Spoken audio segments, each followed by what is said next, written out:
আগামী মাসে মালয়েশিয়ার যাওয়ার সুযোগ তৈরি হবে। 49টি প্রতিষ্ঠানের লাইসেন্স প্রত্যাহার করা হয়েছে। আরও কয়েকজন, এখন পর্যন্ত মালয়েশিয়ার সাথে আমাদের যতটুকু দ্বিপাক্ষিক আলোচনা হয়েছে, এই আপনার 3বার মাননীয় প্রধানমন্ত্রীর উপদেষ্টা জনাব মাহাদি আমিন এবং এই মন্ত্রণালয়ের মন্ত্রী জনাব আরিফুল হক চৌধুরী সফর করেছেন, মাঝখানে প্রধানমন্ত্রীর সাথেও সফর করেছেন, এখনো তারা মালয়েশিয়াতে আছেন। মূলত আমাদের বাংলাদেশিদের যে দ্বিতীয় গন্তব্যের পছন্দের জায়গা, এই মালয়েশিয়ার বাজারটা 2024 সালের পর থেকে বন্ধ আছে, এইটা ওপেন করার জন্য। সেখানে বেশ কিছু জটিলতা ছিল।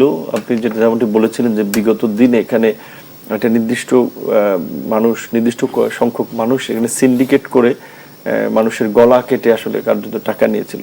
সো এইবার যেন ওটা না হয় এবং আমরা যেন একটা স্বচ্ছ প্রক্রিয়ায় কম খরচে আমাদের প্রবাসীদের যাওয়ার ব্যবস্থা করতে পারি, সেই জন্যই একটু সময় লাগছে। আশা করি যে আগামী মাসে মালয়েশিয়ার যাওয়ার সুযোগ তৈরি হবে এবং সেটা বিগত দিনের তুলনায় অনেক কম খরচে, এটা স্বচ্ছ প্রক্রিয়ায়।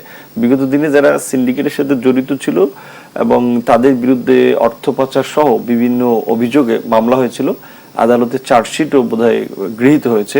সেই কারণে 49টি প্রতিষ্ঠানের লাইসেন্স প্রত্যাহার করা হয়েছে। আরও কয়েকজন যারা আপনার নিয়ম নীতি মেনে লোক পাঠাতে পারে নাই, যেমন 3 বছরে আপনি যদি রিক্রুটিং এজেন্সি হয়ে থাকেন 100 লোক পাঠানোর বিধান আছে, যারা পারে নাই কিংবা যাদের একটা সিকিউরিটি মানি জমা দেওয়ার কথা ছিল সেটাও তারা দেয় নাই, এই ধরনের কারণে অনেকের লাইসেন্স বাতিল করা হয়েছে।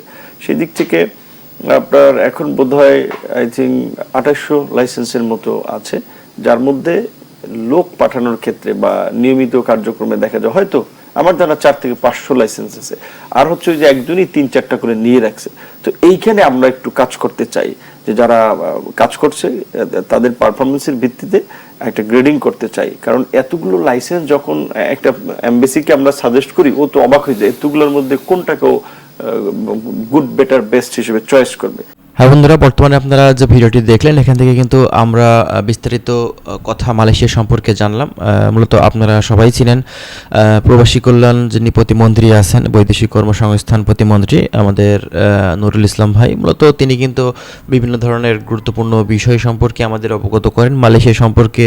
তো মালয়েশিয়ার বাজার সম্পর্কে আমরা কিন্তু যে বর্তমান পরিস্থিতি দেখতে পাচ্ছি, এটা কিন্তু আমাদের জন্য খুবই পজিটিভ। ইনশাল্লাহ আমরা খুব শীঘ্রই কিন্তু মালয়েশিয়াতে ঢুকতে পারবো। আপনাদের যাদের স্বপ্ন মালয়েশিয়াতে যাওয়ার দীর্ঘদিন থেকে অধীর আগ্রহে বসে আছেন অনেক দিন থেকে, অবশেষে হয়তো বা আপনাদের ভাগ্যটা খুলতে চলেছে। মালয়েশিয়ার কলিং ভিসাতে আপনারা কিন্তু বাংলাদেশ থেকে খুবই কম খরচে সেখানে গিয়ে ভালো কিছু করতে পারবেন এবং বিভিন্ন ধরনের কাজের সুযোগ কিন্তু এবার এই বছরে আপনারা কিন্তু পেয়ে যাবেন।